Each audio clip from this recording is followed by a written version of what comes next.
What's up, everyone? This is Noa Dalzell, and I'm here with another episode of WNBA Today, continuing with WNBA Draft reactions. And we have a very special guest, Natalie Esquire of NBC Sports.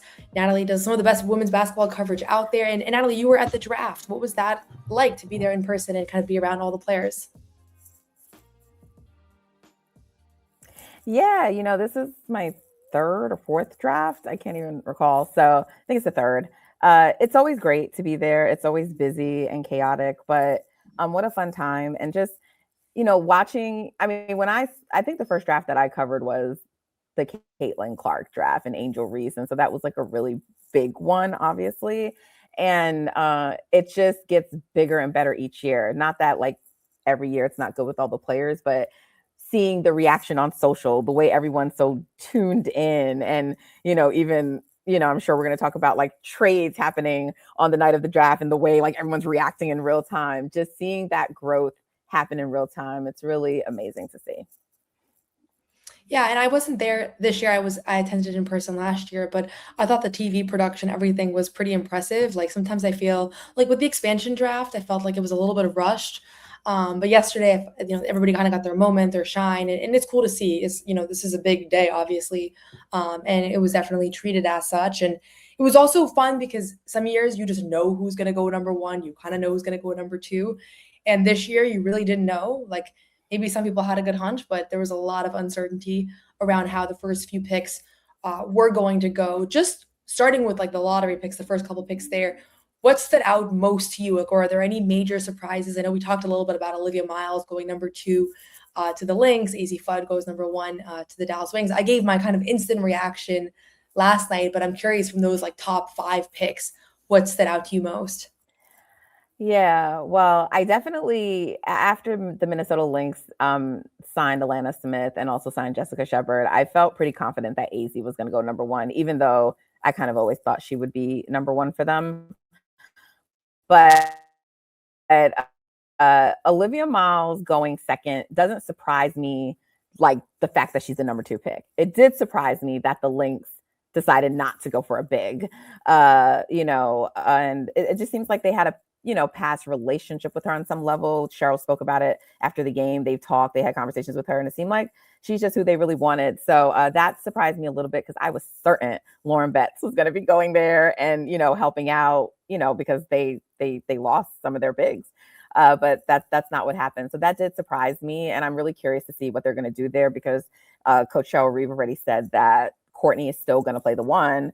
So I'm not really a fan of lottery picks going to teams where they don't get to play. So anytime someone ever sort of said Olivia Miles to the Lynx, while it's a great organization to be at, I never loved it because I was just like, I don't want her like not playing. So I hope they're going to work out a way that she will at least get rotation minutes. I'm a little skeptical that she's going to be able to start, but I hope that she is getting regular rotation minutes, hopefully.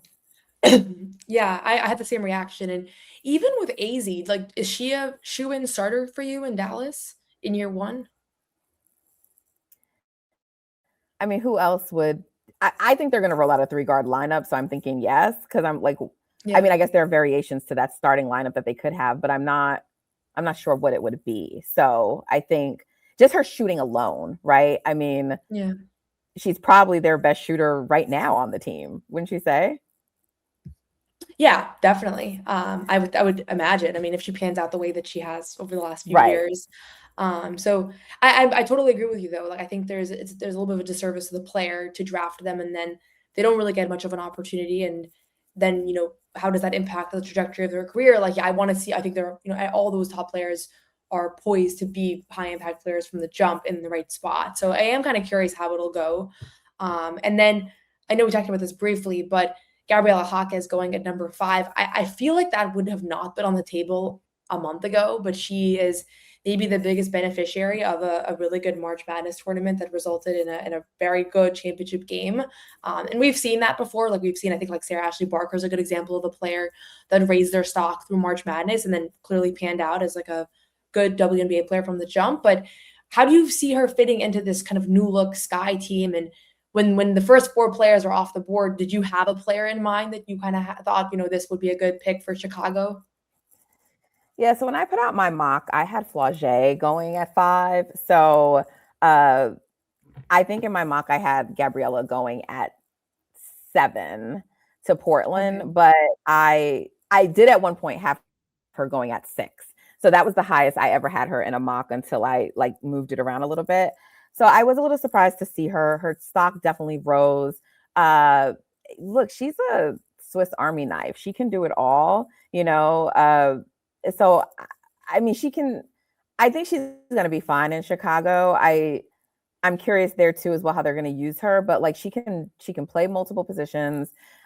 She does everything on the court, so I don't think you're going to have a problem like slotting her in. And she has the kind of personality where like she's not going to be like, oh, I need to do this, or you know, she's Yeah. a real team player. So I think her fitting in and finding a place on Chicago will be pretty seamless. And we know just off of sheer things like her hustle, her tenacity, you know, she's just one of those players that does things that shows up in the box score, but also it doesn't show up in the box score. So I think they'll be able to make use of her pretty quickly.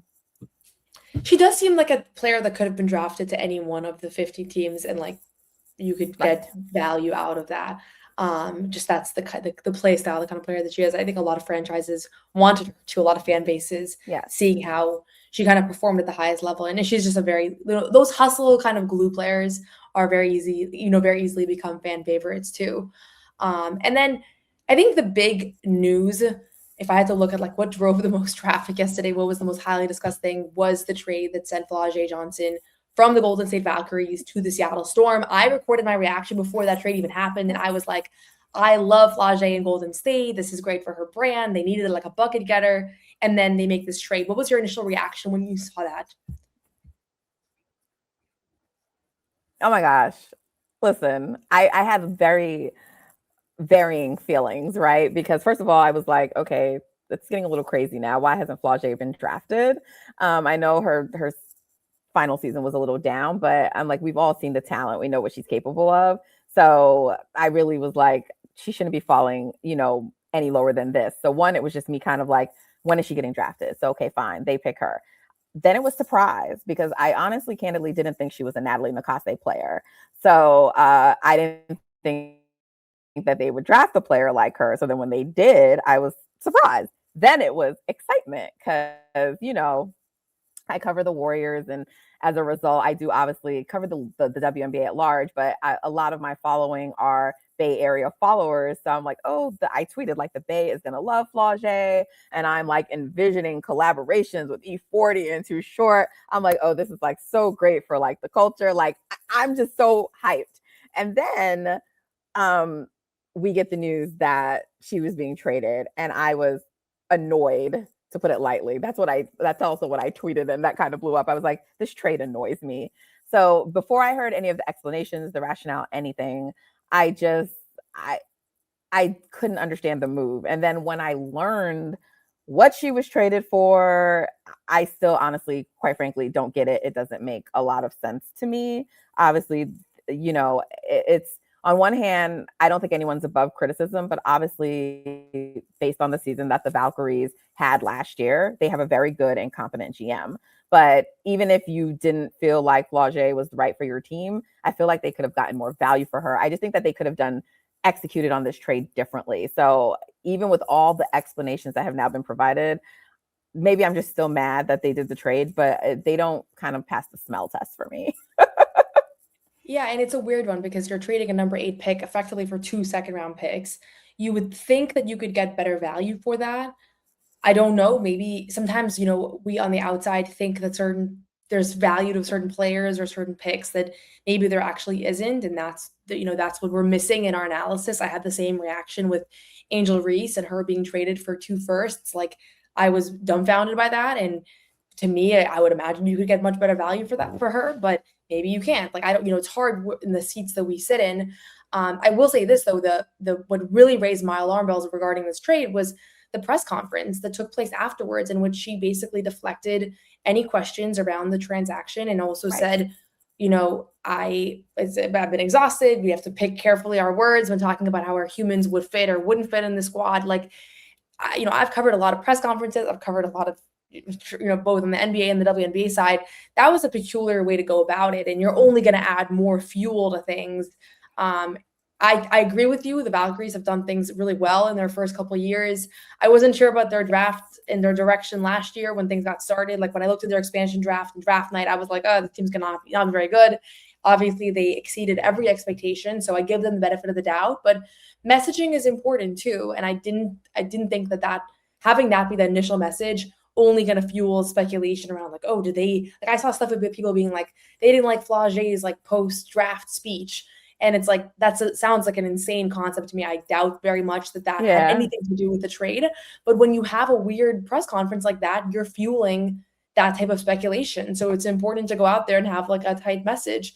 And I cover the GM that I cover the most in all of sports is Brad Stevens, who is basically the expert at handling these kind of sticky situations and not saying something that's going to direct more animosity towards a player or speculation and all that. And I thought that was poorly handled. And I think she probably realized that because Kendra Andrews had a report that came out very late. And then, it was the middle of the night for me here on the Eastern Coast, but basically saying that this had nothing to do with Flau'jae and they were going to make this trade regardless. And then Alexa Philippou had a report a couple of hours ago, basically saying, I'll read it directly, after 5 p.m. Eastern time on Sunday, teams could not trade picks until after selections were executed on draft day. And that sources said that they spoke pre-draft about a potential framework, but the deal wasn't agreed to. So they had to basically draft her. And so basically they as soon as they didn't have the players they wanted, and I don't know exactly which players they were eyeing, this was the framework that they had agreed to. So I don't know. It's just a weird move. I'm curious to see how Flau'jae is going to translate to the WNBA in general.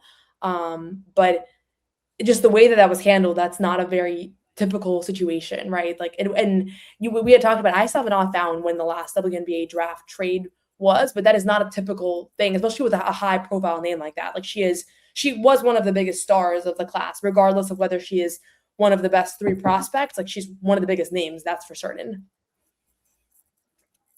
For sure. And I think that, the Valkyries have a interesting choice to make because by all measures, they have been incredibly successful, right? They actually have one of the highest valuations in the league, or it might be the top, even though they are a new expansion team.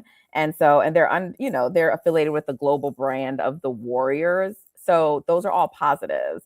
But at some point, you want to, or you need a superstar, and that goes 2 ways, right? Obviously, it's your basketball on the court. And we don't know yet what Flau'jae's ceiling is. But in terms of her popularity and people being interested in her and that kind of thing, she might come into this league, I think, having maybe the second most Instagram followers after Angel Reese, or she's like top 3. She has like a number of like followers. So she's super popular, super big. It's one of the reasons I had her projected to go to Chicago. I'm like, they might want to take her just to try to get another name in there after losing a player like Angel Reese, because you need someone who's going to, drive ticket sales and interest and all that kind of stuff. And look, they've been filling up their arena, but at some point you got to get that star. And I don't know, like I get that they just signed Gabby Williams, but I don't, I don't know. So I just think that they're very like focused on like their system and how they do things. And that's great. But if you're just talking like basketball on the court, they still don't have that many people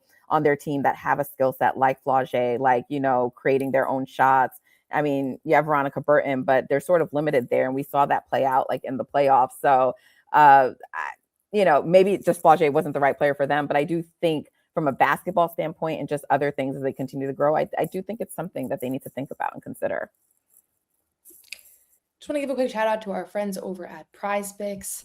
The playoff push is heating up and tournament hoops are here, and there's no better way to cash in if you're right on the high-flying hoops action than PrizePicks, America's #1 sports pick app. Every bucket, every dime, and every win means more when you're playing on PrizePicks. And with their brand new team picks markets, you can now pick game winners, spreads, and totals on top of the player picks you already know.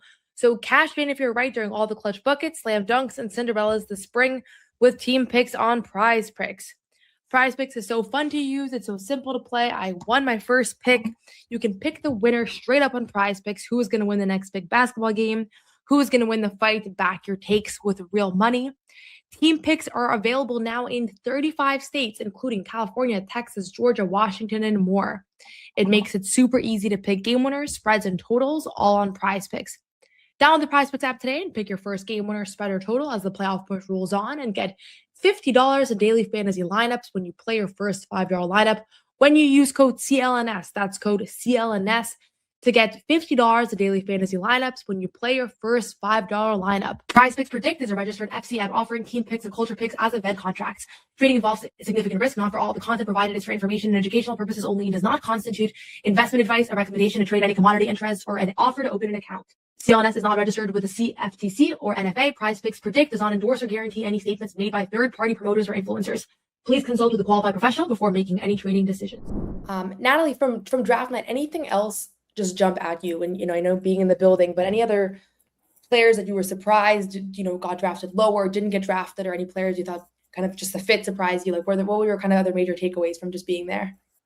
Yeah, I mean, I actually thought the Awafam pick surprised me too for Seattle because they have Ezzy over there. They have Dominique Malonga. So I was like, oh, okay. I mean, obviously they're going to be a fun team. And I think when you add Flau'jae into the mix, it's going to be really fun as they grow as players. But that surprised me. I thought Angela Duglic going as high as she did, another person who got like a really big boost. I definitely had her going in the first round. But she went pretty high. So I mean, UCLA in general, were the players were big benefactors, they benefited from their rise in stock from the tournament and winning. I thought that Tanaya Latson dropping to the second round was big. I suspected that she was going to drop, and I had this conversation with people. I thought she would go in the late first round, but many people projected her much higher. There's a variety of reasons why that may be. I think Tanaya actually, though, landed in a perfect spot.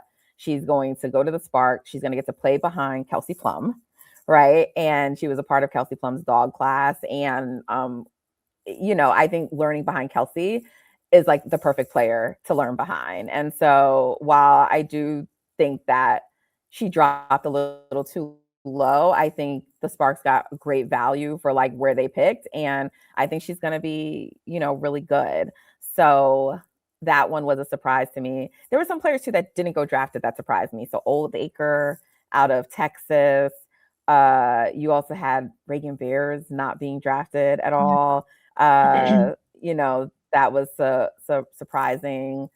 So yeah, I mean, some of those things surprised me. I was happy to see Rory Harmon get, drafted. I don't know if she'll make the squad, but I hope she does, or maybe they can use one of those developmental player spots on her. But I was really happy to see that. So yeah, all of that kind of stuff was a little surprising to me. But like you said, definitely Flau'jae was for sure. That trade was sort of the biggest thing I think of the night outside of the UCLA storyline and the 6 players making history. Yeah, 6 players is just crazy. And it kind of goes to show you why that team maybe should have been less slept on going into the tournament, because if you have your 6 players are all seniors, right? It's so different to have that experience and everything. Those other names that resonate for you. I thought Tanaya Latson was not going to fall to the number 20th pick, but we know, year over year, it's not about when you're drafted, it's about where you go and about the fit. And I'm sure as a player, it doesn't feel great for her to hear, the names being called and not knowing when her name is going to be called. But when the season starts and she's in a good fit for her, which I assume this will be, versus getting drafted somewhere higher but not being in the right spot, we've seen how that can play out for players. And the thing that I do hate is seeing that some of these players are going to get cut before the season actually begins. And obviously expansion helps and all of that is great. But that's been like my biggest pet peeve, even seeing players be there for draft night and then a month later they're out of the league. Like, I think you just don't see that on the men's side, right? They have leeway, they have the G League, they have 2-way contracts, they have a ramp-up period for development. And I know we've seen a lot of wins in women's basketball and in the WNBA with this new CBA. So, things are kind of headed in the right direction. But that is the one kind of painful thing about this time, especially when you see college basketball fans get really excited about where their favorite players are going. And then they see like 2 weeks later, okay, that player's not there anymore. And so always kind of keeping one eye open for like who those names are going to be this year, because it's inevitable, right? There's just not enough spots. And there's financial implications as well. Like I've seen speculation around maybe that being why the Valkyries made this trade, is because they wanted to trade out of the first round from a financial standpoint. But I think overall, like this was a draft class where there was just so many open questions that it actually made the draft night itself more exciting because I had no idea who was going to go number one. I honestly didn't think AZ was going to go number one. Maybe in hindsight, I should have read the tea leaves of like some of those free agency moves, but it made it fun because every single time they were like, the pick is in, I was like, who's it going to be? I really have no idea. And it would just seem like a good experience overall. Anything else just stand out to you? I know there's been a ton going on in the WNBA with free agency kind of bleeding into the draft. And I'm going to have Nekias Duncan on later in the week to talk about free agency as well. But any just high level thing you wanted to kind of give your take on? Yeah, I do. But I just wanted to ask you really quickly, and maybe you can ask Nekias this when he comes on. Yeah. But I wanted to know your thoughts on the Aces selecting Janiyah Barker. He thought it was like an upside pick and was surprised. So even if you don't have any, you should definitely ask him because I'm curious about, like, she definitely has the potential to be really good for the Aces. But I'm curious about her fit, maybe culturally with them. I mean, she sort of like bounced around from a few teams in college, and she had the whole thing with like Corey Close and the handshake line, and so I'm just curious how she'll fit, with the Aces and like their culture and how they are. Yeah, I honestly didn't have like a strong reaction on that particular pick, but I like the idea of a team that has so much proven talent just taking a swing, because you don't really need to hit but you might, right? And so I kind of like that approach, but I will definitely, and I'm sure Nekias will have way more thoughts than me, so I'll definitely get his take For sure. when he is on. But back to your original question, I thought some notables from like what Cathy said when she talked about the fact that they may play some games outside of North America is really cool for the league and trying to globalize it. And then also this task force that they're creating. I think it's an officiating task force. I know there's been a lot of conversations around the physicality of the league, and I know people are like, this happened in the NBA too, but I really love the fact that the WNBA is a physical league, and I still think we get lots of quality hoops. So I just hope they don't go too far in whatever direction they're going to go. But I thought that those were two interesting tidbits from her. I thought her press conference in general was interesting. Like her saying, would these questions around her job security being asked if she was a man, I think they would be. And look, I'm definitely one to point out like the differences between how men and women are treated in sports and just in general. But I do think this was a case where like, a man probably would have been asked about this. And that was wild. Yeah. I could not believe, I first saw the quote tweeted out, and I think Maddie Kenny has done a great job like asking hard-hitting questions, and the way that was asked also was like super respectful. It wasn't even like, it was just like, what's your future? What do you want your future here to be? And I think that's like a very normal question for a commissioner to get. And she has been, I mean, there were moments in time in the last year where I was like, this is definitely the end of the road for Cathy Engelbert. And so it's not like totally out left field question. What was weird on that one was because it felt like she had pre-planned that answer. Like it felt like she knew that at some point somebody was going to ask her that question, and she was going to throw in, would you ask me that if I was a man? And that just was not the right time or place, because the question wasn't asked in like a nasty way at all. You're also telling this another woman who very much understands the reality of like being a woman in sports. And it didn't land. And I think it was very, I haven't seen like one person defend that response. I think everybody kind of agrees that that was not the way to go about it. So that was a weird moment. I saw some of her comments on housing as well were kind of weird, because emotional. that became like, calling that an emotional issue. I mean, I think logistically, like that, when you see a player get moved up and get waived and cut and 7-day contract and all that, and like there's a logistical reason why housing was an important issue. But I think I'm not like in the business of like tearing apart Cathy Engelbert constantly, but I do think that she could do a better job in these media availabilities, because even if she does good work behind the scenes and securing media deals and the growth of the league and all that, like the way she presents and represents the league leaves a lot of room to be desired. And that stuff matters. Like the same way with the Valkyries press conference, where it's like they might have a really good strategy, but the way you can communicate that, it does matter. And I think some high figures in the WNBA space are still a little bit behind in that regard. And as the league grows and there's more eyes and there's more people online talking about it and all that, like that's going to become an area where growth needs to happen very quickly.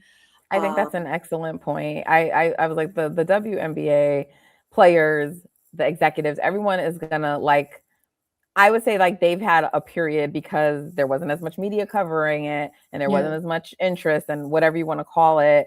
They were able to kind of get away with some of the answers they gave before in the past, or not really answer things or not address them.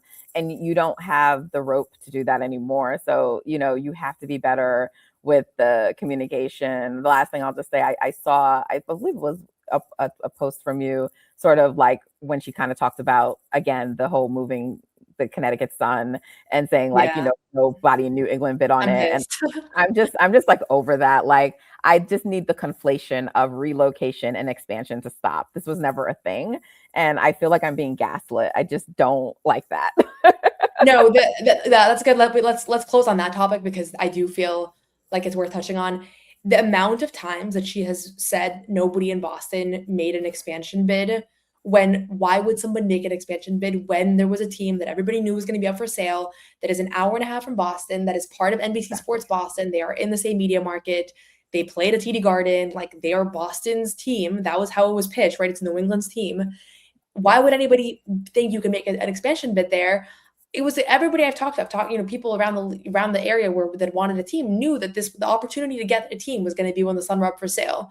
Like, that was consensus. And so continuing to pair that talking point when it's clear that there was already like a handshake deal with the Rockets, with the Rockets ownership, that they were going to get the next WNBA team. Like, I'd rather just be transparent about it at this point. But I understand there's real, like, legal concerns, and we're seeing, Connecticut Congress members like saying that they wanted an investigation into this, which I'm all there. I'm with them. I'm with them on the investigation. But I think, like, I understand why she has to kind of keep saying that point. But it's disrespectful to Sun fans. It's disrespectful to to the Mohegan tribe. It's disrespectful to us listeners who are trying to, like, take her for her word. So yeah, I did not like that comment. But she's made it so many times at this point that I'm like, how are we still doing this? It insults my intelligence, though. I don't like it. Yeah. I don't like it. I want it to stop. Like, I almost blame her PR team a little bit at this point, because she's coming up with these. I mean, she knew that was going to be a question, right? Like, none of these questions are out of left field. And so to not be able to give better answers, it extends beyond just her. And again, I don't think she's done a terrible job as commissioner. Like, I don't have a personal problem with her. I just think the way she presents is insufficient at this point. And so whether it's her team, or whoever, speechwriters, I don't know if she has somebody that's, like, really holding her hand throughout that process. But last night was a big press conference, right? It's her first one since a lot of things have happened in the last few months. And so I just felt like from start to finish, it was not the best, but it was a great draft. A lot of fun prospects. I'm looking forward to the season kicking off. And I've honestly enjoyed this week of, like, the chaos. It's been hard from, like, a media standpoint, but it's good for engagement, where all of a sudden, like, everything is going on. Probably would have been better to have it a little more stretched out, but hey, at least we have a season. Natalie, thank you so much for joining. Anything you want to plug from your own work before you get out of here? I mean, you can just follow me. My handle is NatFluential on every single platform. So you can always find my content there. And also subscribe to the WNBA on NBC YouTube channel. We are growing it. We're covering we cover women's college basketball too as well. But follow our new channel that's completely dedicated to women's hoops. Awesome. Thanks so much.